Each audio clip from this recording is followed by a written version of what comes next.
ये बुक ने दुनिया के मिलियंस लोगों के माइंडसेट को बदल दिया, और शायद आपको भी। आज मैं आपको बताऊंगा रिच डैड पुअर डैड के 11 सीक्रेट्स जो आपकी फाइनेंशियल लाइफ को कंप्लीटली चेंज कर सकते हैं। और ट्रस्ट मी, ये सिर्फ पैसा कमाने के बारे में नहीं है, ये आपके सोचने के तरीके के बारे में है। हेलो दोस्तों, और आज का वीडियो उन सब के लिए है जो चाहते हैं अपनी फाइनेंशियल लाइफ को नेक्स्ट लेवल पे ले जाना। आपको मिलेगा प्रैक्टिकल नॉलेज, माइंडसेट हैक्स और सिंपल स्टेप्स जो आपको फाइनेंशियल फ्रीडम के राइट ट्रैक पे ले जाएंगे। तो चलिए स्टार्ट करते हैं और समझते हैं रिच डैड पुअर डैड के सीक्रेट्स जो स्कूल्स कभी नहीं सिखाएंगे। 2 डैड्स 2 माइंडसेट्स, सब कुछ यहीं से स्टार्ट होता है। सोचो, एक ही लड़का है, एक ही एज, एक ही सिटी, ऑलमोस्ट सेम बैकग्राउंड, पर उसके लाइफ में 2 फादर्स जैसी थिंकिंग है, और यहीं से गेम चेंज हो जाता है। एक है पुअर डैड। नाम से जज मत करना, ये बंदा पुअर नहीं है, हाईली एजुकेटेड है, डिग्रीज हैं, गवर्नमेंट जॉब है, रिस्पेक्ट है सोसाइटी में। और दूसरा है रिच डैड। ज्यादा डिग्री नहीं, पर पैसों की समझ नेक्स्ट लेवल। बुक ये नहीं बोल रही कि कौन सा आदमी बेटर है, बुक बोल रही है कौन सा माइंडसेट तुम्हें जिंदगी भर पैसों के लिए काम करवाएगा और कौन सा माइंडसेट पैसों को तुम्हारे लिए काम करवाएगा। पुअर डैड का माइंडसेट सुनो, बेटा पढ़ाई करो, अच्छे मार्क्स लाओ, सेफ जॉब लो, रिस्क मत लो, सैलरी फिक्स्ड होनी चाहिए, जॉब सिक्योरिटी सबसे इंपॉर्टेंट है। सुनने में लॉजिकल लगता है ना? और यही प्रॉब्लम है, ये माइंडसेट सेफ रहने के नाम पे एवरेज रहना सिखाता है। अब रिच डैड का माइंडसेट देखो। स्कूल तुम्हें एम्प्लॉय बनाना सिखाता है, ओनर नहीं। सैलरी तुम्हें सरवाइव करवाएगी, रिच नहीं बनाएगी। रिस्क से भागने वाले कभी आगे नहीं जाते। फाइनेंशियल इंटेलिजेंस सीखो। रिच डैड ये नहीं पूछता कितनी सैलरी मिलेगी, वो पूछता है इससे मेरी एसेट लिस्ट बढ़ेगी या नहीं। यहाँ एक इंपॉर्टेंट क्लैरिटी, बुक ये नहीं बोल रही कि पुअर डैड गलत इंसान है, बुक बोल रही है बिलीफ सिस्टम गलत है। पुअर डैड मानता है job is equal to safety, rich dad मानता है skills plus assets is equal to freedom.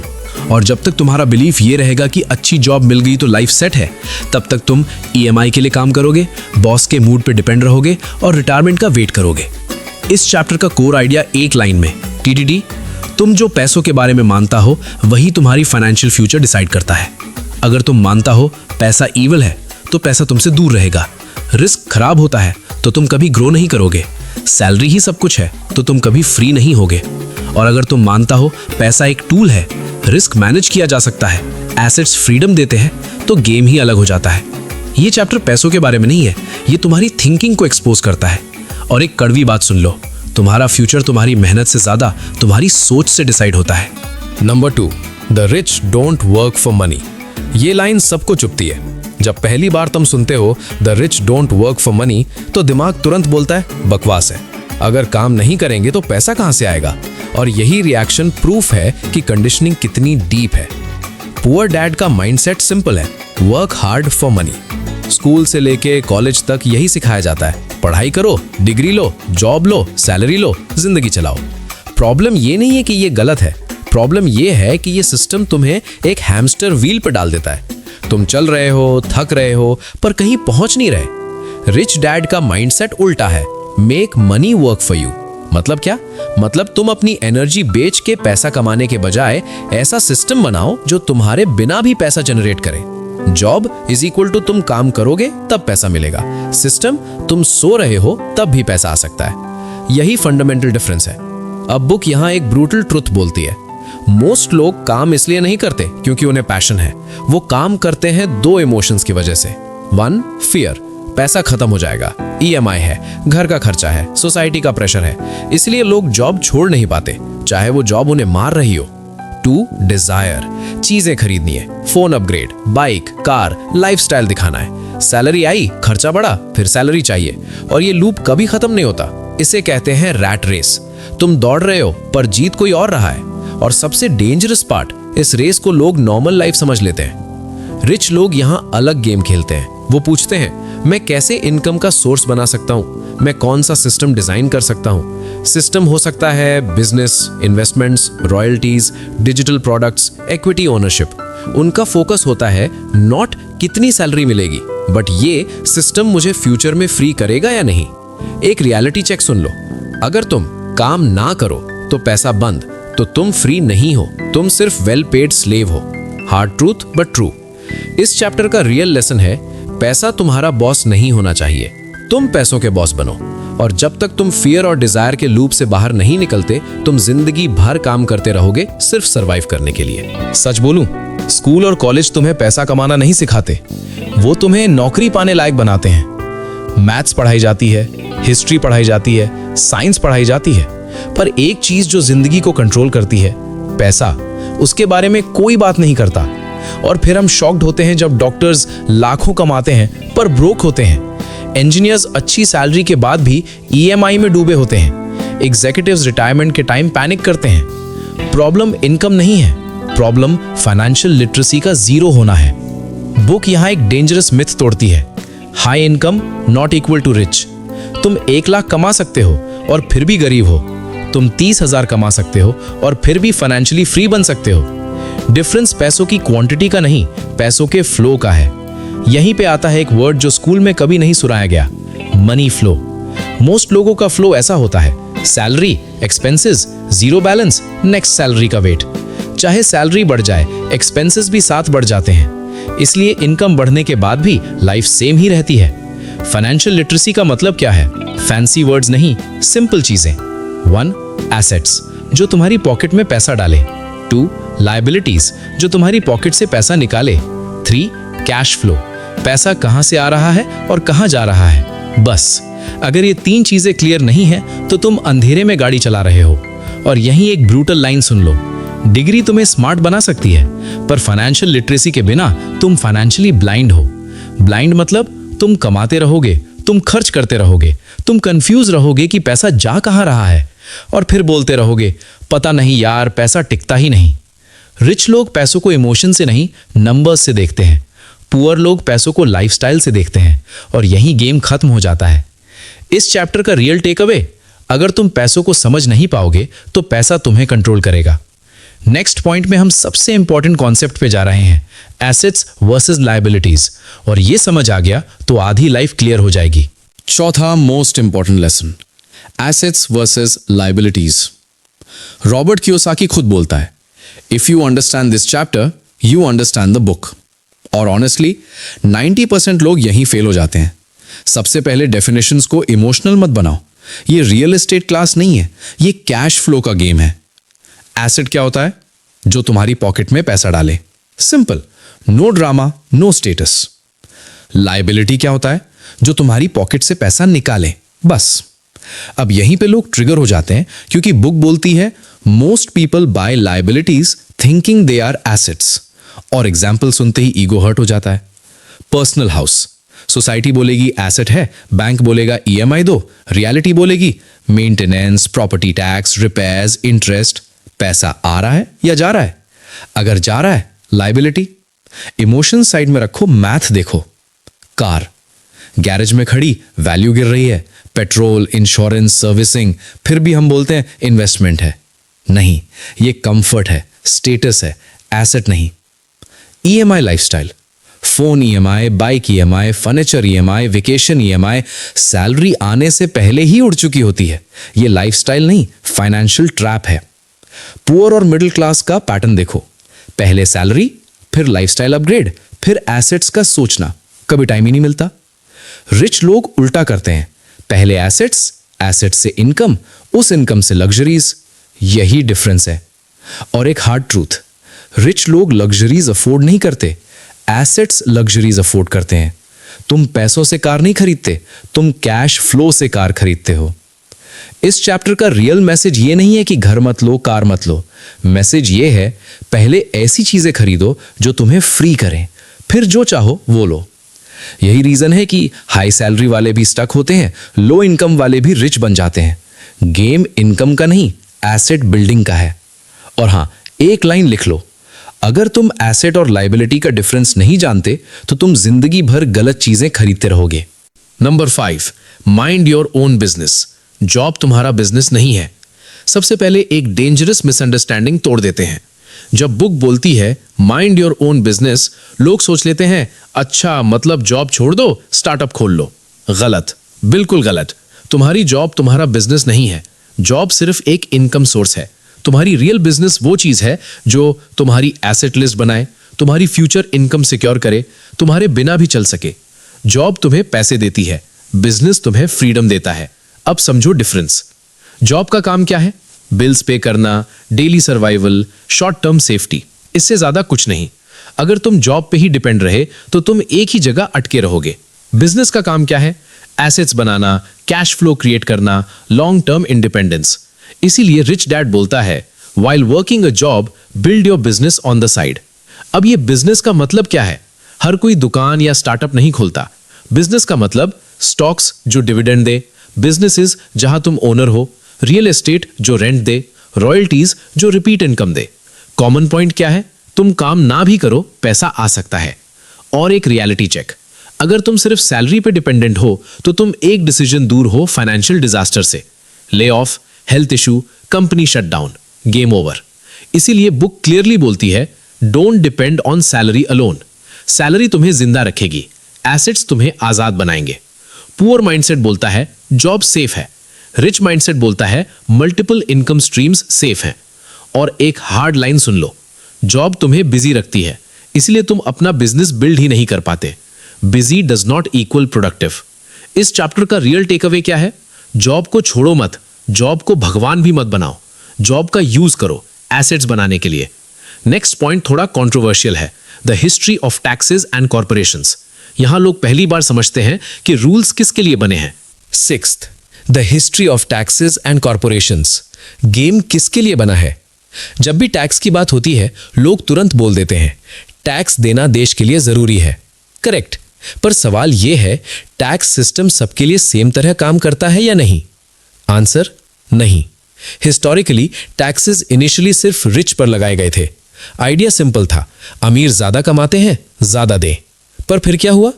Rich लोगों ने रूल्स समझ लिए, उन्होंने प्रोटेस्ट नहीं किया, उन्होंने सिस्टम के अंदर रह के सोल्यूशन निकाला। और यहीं से आई कॉर्पोरेशंस। कॉर्पोरेशन कोई इलीगल चीज नहीं है, कॉर्पोरेशन एक लीगल स्ट्रक्चर है जो लॉज के अंदर काम करता है। रिच लोग कॉर्पोरेशंस का यूज करते हैं एसेट्स प्रोटेक्ट करने के लिए, टैक्सेस लीगली कम करने के लिए। Keyword legally.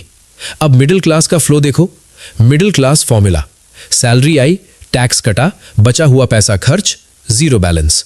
इसलिए लोग बोलते हैं कितना भी कमा लो कुछ बचता ही नहीं। रिच फॉर्मूला, पहले कमाते हैं, फिर प्रोटेक्ट करते हैं कॉर्पोरेशन के थ्रू, फिर जो बचता है उससे खर्च करते हैं। डिफरेंस समझे? ऑर्डर ही अलग है।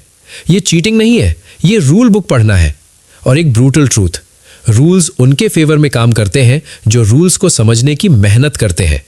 मिडिल क्लास इमोशन से डिसीजन लेती है, टैक्स बचाना गलत है, बिजनेस रिस्की है, कंपनी बनाना मुश्किल है। रिच लोग नंबर से डिसीजन लेते हैं। इस चैप्टर का रियल मैसेज है, पैसा कमाना इनफ नहीं है, पैसा प्रोटेक्ट करना भी सीखना पड़ता है। अगर तुम पैसा कमा के भी लूज कर रहे हो तो तुम गेम गलत खेल रहे हो। और एक लाइन जो याद रखनी चाहिए, सिस्टम को गाली देने से कुछ नहीं बदलेगा, सिस्टम को समझने से सब कुछ बदल सकता है।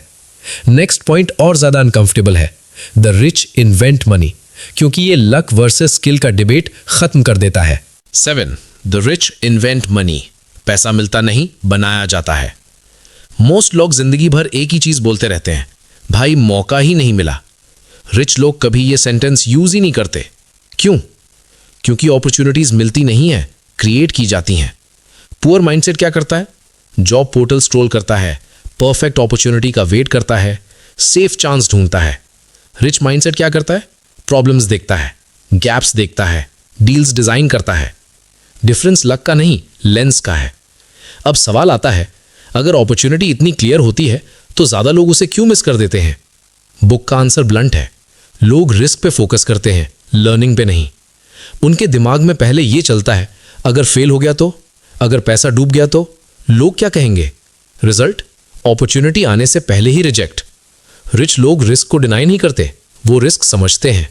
और यहीं आता है एक powerful line, financial IQ greater than luck. जितना ज्यादा तुम्हें डील समझ आते हैं, नंबर्स पढ़ना आता है, कैश फ्लो दिखता है, उतना ही ज्यादा तुम लकी दिखोगे। इसलिए रिच लोग कभी कभी जीरो से वैल्यू क्रिएट कर देते हैं। ना ज्यादा पैसा, ना ज्यादा रिसोर्सेज, सिर्फ अंडरस्टैंडिंग। सेम अपॉर्चुनिटी पुअर को दिखेगी तो बोलेगा रिस्की है, रिच बोलेगा इसे कैसे सेफ बनाया जाए। और यहां एक डेंजरस ट्रूथ, गलतियों का डर लोगों को गरीब नहीं रखता, सीखने से बचना गरीब रखता है। हर रिच बंदा गलतियां करता है, डिफरेंस ये है पुअर बंदा गलती से डर जाता है, रिच बंदा गलती से सीख लेता है। इस चैप्टर का रियल टेक अवे, अगर तुम अपॉर्चुनिटी का वेट कर रहे हो, तुम ऑलरेडी पीछे हो। पैसा उनके पास जाता है जो सीखते हैं, एक्सपेरिमेंट करते हैं, रिस्क को समझते हैं। नेक्स्ट पॉइंट और ज्यादा प्रैक्टिकल है, work to learn not to earn, और ये स्कूल सिस्टम को डायरेक्ट चैलेंज करता है। 8. Work to learn not to earn. मेहनत से ज्यादा स्किल्स मैटर करती हैं। पुअर डैड का लॉजिक सिंपल है, एक फील्ड चूज करो, उसमें एक्सपर्ट बनो। सुनने में सेंसिबल लगता है, और हाँ, जॉब के लिए ये काम करता है, पर सिर्फ जॉब तक ही। रिच डैड बोलता है, ज्यादा सीखो, सिर्फ एक चीज में मत अटको। क्यों? क्योंकि दुनिया सिर्फ टेक्निकल स्किल से नहीं चलती, दुनिया लोगों और कम्युनिकेशन से चलती है। यहां एक रियलिटी चेक, तुम दुनिया के बेस्ट इंजीनियर हो सकते हो, पर अगर तुम अपना आइडिया सेल नहीं कर सकते, लोगों को कन्विंस नहीं कर सकते, अपनी वैल्यू एक्सप्लेन नहीं कर सकते, तो तुम पैसा नहीं बना पाओगे। इसलिए रिच डैड ब्रॉड लर्निंग पे फोकस करता है। की स्किल्स जो पैसा अट्रैक्ट करती हैं। Number 1, sales. अगर तुम बेच नहीं सकते तो तुम कुछ भी नहीं बना सकते। 2, मार्केटिंग। अगर लोग तुम्हें जानते ही नहीं तो तुम एग्जिस्ट ही नहीं करते। 3, negotiation. Same deal different terms, difference profit का होता है। 4, लीडरशिप। अकेले तुम लिमिटेड हो, टीम के साथ तुम एक्सपोनेंशियल हो। और यहां एक ब्लंट ट्रूथ, पैसा हार्डेस्ट वर्कर को नहीं मिलता, पैसा क्लियरेस्ट कम्युनिकेटर को मिलता है। डिग्री तुम्हें एंट्री दिलाती है, स्किल स्टैकिंग तुम्हें ग्रोथ देता है। स्किल स्टैकिंग का मतलब थोड़ा टेक, थोड़ा सेल्स, थोड़ा कम्युनिकेशन, थोड़ा लीडरशिप। एक चीज में 100% होना मुश्किल है, पर 4 चीजों में 60% होना डेडली कॉम्बिनेशन है। पुअर माइंडसेट बोलता है, डिग्री ले लो, बाकी सब हो जाएगा। रिच माइंडसेट बोलता है, सीखते रहो वरना इररिलेवेंट हो जाओगे। इस चैप्टर का रियल टेक अवे, जॉब सिर्फ पैसा देती है, स्किल्स तुम्हें ऑप्शंस देती हैं, और ऑप्शंस ही फ्रीडम का बेस होते हैं। नेक्स्ट पॉइंट और ज्यादा साइकोलॉजिकल है, ओवरकमिंग इंटरनल ऑब्स्टिकल्स। यहां पैसा कम होता है, दिमाग ज्यादा काम करता है। 9. Overcoming internal obstacles. दुश्मन बाहर नहीं, अंदर है। मोस्ट लोग बोलते हैं सिस्टम खराब है, अपॉर्चुनिटीज नहीं है, बैकग्राउंड स्ट्रांग नहीं है। बुक सीधा बोलती है, तुम्हारा सबसे बड़ा ऑब्स्टिकल तुम खुद हो। और फिर ये 5 रीजंस लिस्ट करती है, नो फिल्टर। 1, फियर, फेल होने का डर, पैसा लूज होने का डर, लोग क्या कहेंगे उसका डर। डर नेचुरल है, पर रिच लोग डर को डिसीजन मेकर नहीं बनाते, पुअर लोग डर को स्टीयरिंग व्हील दे देते हैं। 2, सिनिसिज्म। ये सब स्कैम है, ये सिर्फ अमीरों के लिए काम करता है, इंडिया में पॉसिबल नहीं है। सिनिसिज्म स्मार्ट लगता है, पर एक्चुअली ये लेजी थिंकिंग है, तुम बिना ट्राई किए रिजेक्ट कर देते हो। 3, लेजीनेस। इसका मतलब सोफा पे लेटना नहीं है, रियल लेजीनेस है सीखने से बचना, रिस्पॉन्सिबिलिटी से भागना, कंफर्ट चूज करना ओवर ग्रोथ। बिजी रहना इजी है, ग्रो करना अनकंफर्टेबल है। 4, बैड हैबिट्स। पुअर लोग पहले खर्च करते हैं, बाद में इन्वेस्ट करते हैं, अगर कुछ बचा तो। रिच लोग पहले इन्वेस्ट करते हैं, बाकी पैसों से लाइफस्टाइल एडजस्ट करते हैं। हैबिट छोटी होती है, पर इम्पैक्ट जिंदगी भर का होता है। 5, एरोगेंस। मैं ऑलरेडी सब जानता हूं, ये मेरे लेवल का नहीं है। एरोगेंस लर्निंग का गेट बंद कर देता है, और जो सीखना बंद करता है वो ग्रो करना बंद कर देता है। इस चैप्टर का कोर डिफरेंस है, रिच लोग इमोशंस को मैनेज करते हैं, पुअर लोग इमोशंस से मैनेज होते हैं। Same fear, same doubt, same uncertainty, difference सिर्फ रिस्पॉन्स का होता है। एक हार्ड ट्रूथ सुन लो, पैसा तुम्हारी थिंकिंग एम्पलीफाई करता है, अगर थिंकिंग वीक है पैसा भी टिक नहीं पाएगा। इस चैप्टर का रियल टेक अवे है, तुम्हारे रिजल्ट्स तुम्हारी स्किल्स से ज्यादा तुम्हारी इमोशनल कंट्रोल पे डिपेंड करते हैं। नेक्स्ट और फाइनल सेक्शन प्रैक्टिकल एक्शन पे आता है, गेटिंग स्टार्टेड, प्रैक्टिकल स्टेप्स। यहां तक आते आते अगर तुम सिर्फ इंस्पायर्ड हो तो बुक फेल हो गई। ये सेक्शन बोलता है, सोच लिया, अब करके दिखाओ। 1, पहले खुद को पे करो। ज्यादातर लोग ये फॉर्मूला फॉलो करते हैं, सैलरी, एक्सपेंसेस, सेविंग्स अगर बचा तो। रिच लोग उल्टा करते हैं, सैलरी, सेविंग्स या इन्वेस्टमेंट, एक्सपेंसेस। मतलब पहले अपने फ्यूचर को पे करो, बाकी पैसों में लाइफ एडजस्ट करो। अगर तुम खुद को प्रायोरिटी नहीं दोगे, कोई और भी नहीं देगा।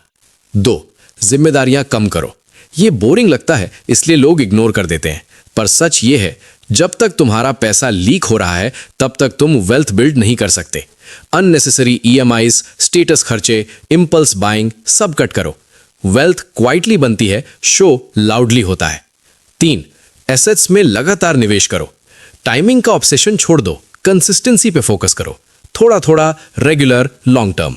एसेट्स का काम है कैश फ्लो देना, समय के साथ ग्रो करना। लॉटरी माइंडसेट से निकलो, सिस्टम माइंडसेट लाओ। 4, मेंटोर्स चुनो, सिर्फ दोस्त नहीं। दोस्त तुम्हें कंफर्टेबल रखते हैं, मेंटोर्स तुम्हें अनकंफर्टेबल बनाते हैं और ग्रो करवाते हैं। अगर तुम्हारे सर्कल में कोई तुमसे ज्यादा आगे नहीं है तो तुम भी आगे नहीं जाओगे। हर लेवल का एक मेंटोर होता है, बस ईगो छोटा होना चाहिए। 5, निवेश करने से पहले सीखो। ब्लाइंड इन्वेस्टिंग गैम्बलिंग होती है।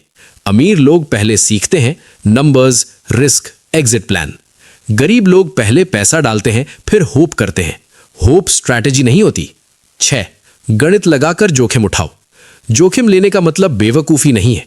गणित लगाकर जोखिम उठाना मतलब नुकसान सीमित, फायदा असीमित। तुम बिना रिस्क के सेफ फील कर सकते हो, पर बिना रिस्क के ग्रो नहीं कर सकते। इस चैप्टर का फाइनल मैसेज, तुम्हारी फाइनेंशियल लाइफ एक डिसीजन दूर है, एक्शन लेने के डिसीजन से। तुम्हें बचाने के लिए कोई नहीं आ रहा है, कोई सही समय नहीं आ रहा है और कोई शॉर्टकट नहीं है। किताब का overall truth, rich dad poor dad तुम्हें रिच बनाने का शॉर्टकट नहीं देता, ये तुम्हें गलत सोच से बाहर निकालता है। और जब सोच सही हो जाती है, स्ट्रैटेजीज खुद मिल जाती है। 11th, the final message, wealth is a choice. चलो अब बात करते हैं सबसे इंपॉर्टेंट लेसन की, वो जो पूरे बुक का एसेंस है। ट्रूथ ये है, वेल्थ एक चॉइस है, लक नहीं। ज्यादा लोग वेट करते रहते हैं सही अपॉर्चुनिटी के लिए या किसी लकी ब्रेक के लिए, लेकिन रियल लाइफ में पैसे काम करते हैं आपके माइंडसेट के साथ। अगर आप डिसिप्लिन्ड हो, सीखने वाले हो और रिस्क लेने से नहीं डरते, पैसा आपकी ग्रोथ को मल्टीप्लाई करेगा। अगर आप केयरलेस हो, लेजी हो या फियर ड्रिवन हो, पैसा वही एम्पलीफाई करेगा। फाइनेंशियल फ्रीडम का फॉर्मूला सिंपल है, सिर्फ 3 चीजें चाहिए। डिसिप्लिन, अपने पैसे को कंट्रोल करना, अननेसेसरी खर्च अवॉइड करना और कंसिस्टेंटली इन्वेस्ट करना। यही डिफरेंस बनाता है एवरेज और वेल्दी लाइफ के बीच। लर्निंग, समझना कि मनी कैसे काम करता है, इन्वेस्टमेंट्स कैसे ग्रो करते हैं और बिजनेसेस कैसे ऑपरेट करते हैं। हर मिनट जो आप सीखने में इन्वेस्ट करते हो, वो कंपाउंड इंटरेस्ट की तरह ग्रो करता है। Long term thinking, instant gratification को भूल जाओ। रिच लोग इयर्स और डिकेड्स में सोचते हैं। पेशेंस बोरिंग नहीं, पावरफुल है। और ये रियलिटी चेक याद रखो, अगर आप डिस्कंफर्ट और रिस्क अवॉइड करोगे तो एवरेज ही रहोगे। ग्रोथ, फ्रीडम और वेल्थ सिर्फ उन्हीं को मिलती है जो कंफर्ट जोन के बाहर जाते हैं, फेलियर्स को फेस करते हैं और कैलकुलेटेड रिस्क लेते हैं। चॉइस आपकी है, या तो सेफ रहोगे, लक के वेट में टाइम वेस्ट करोगे, या आज ही डिसाइड करोगे अपनी फाइनेंशियल फ्यूचर को कंट्रोल करने का। क्योंकि रियल ट्रूथ ये है, रिच होना पैसा ज्यादा कमाने से नहीं, बल्कि माइंडसेट और एक्शन से होता है। दोस्तों, ये थे 11 lessons from rich dad poor dad जो आपकी फाइनेंशियल सोच को कंप्लीटली चेंज कर सकते हैं।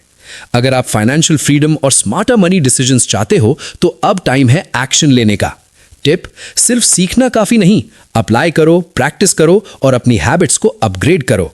अगर आपको ये वीडियो पसंद आया, लाइक और शेयर करना मत भूलना और चैनल को सब्सक्राइब करो रीड अलोन स्टूडियो पर, ताकि आपको मिले और ऐसे लाइफ चेंजिंग इनसाइट्स हर वीक। और हाँ, नीचे कमेंट में बताओ आपका फेवरेट लेसन कौन सा था और आप किस स्टेप से स्टार्ट करोगे। मिलते हैं नेक्स्ट वीडियो में, तब तक के लिए कीप लर्निंग, कीप ग्रोइंग।